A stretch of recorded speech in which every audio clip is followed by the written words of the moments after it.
Hey there, it's Ginger Lee from Whole Soul, and I've had quite a few requests recently to share with you my all-natural dog food recipe. It's super simple, lots of basic ingredients. I make this at least once a week for my doggie.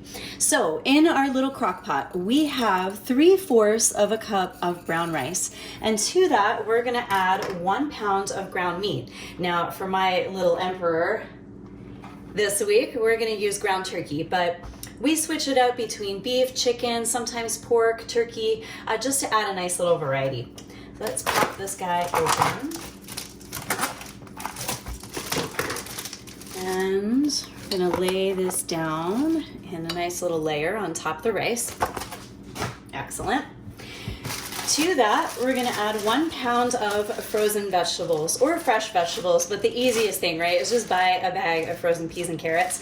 I have switched it up between chopped green beans, cauliflower, broccoli, zucchini, but if you do use fresh vegetables or deflawed vegetables for that matter, you're gonna wanna take about 20 to 30 minutes off your total cook time. All right, so we're gonna make a couple little divots here in the center,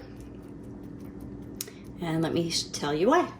So we're gonna add 2 eggies, and this little divot here is gonna keep the eggs from touching the sides of the crock pot and cooking too soon before we get a chance to mix everything.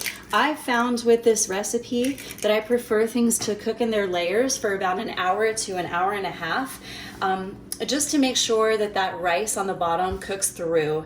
I've had it a couple times where the rice cooked unevenly, and my guy, he spit it out the back end the same way it looked when it went in the front, if you catch my drift.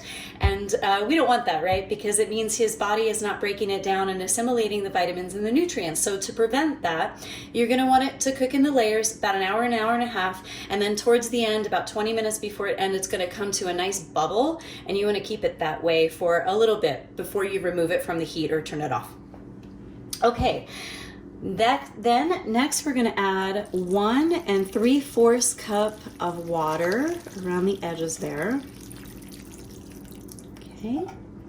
And last but not least, we're gonna add some dog-friendly herbs. So you can use fresh or dried herbs. I prefer rosemary, it makes the house smell amazing. I've also used oregano, and there's a whole list of dog-friendly herbs out there.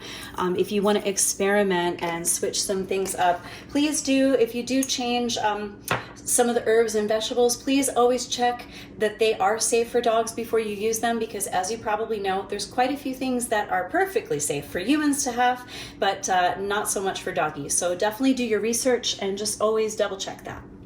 Okay, so we cover it up, turn it on high, set it and forget it for about 2.5 to 3 hours.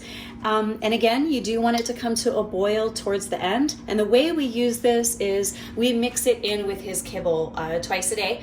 It's just gonna add more hydration, a lot more fresh vitamins and nutrients, and especially, most important to the doggie, is it adds extra flavor. So that is our Wagalicious all natural dog food recipe. I hope you and your doggies have an absolutely amazing day today, and we'll see you soon. Luminous vibes.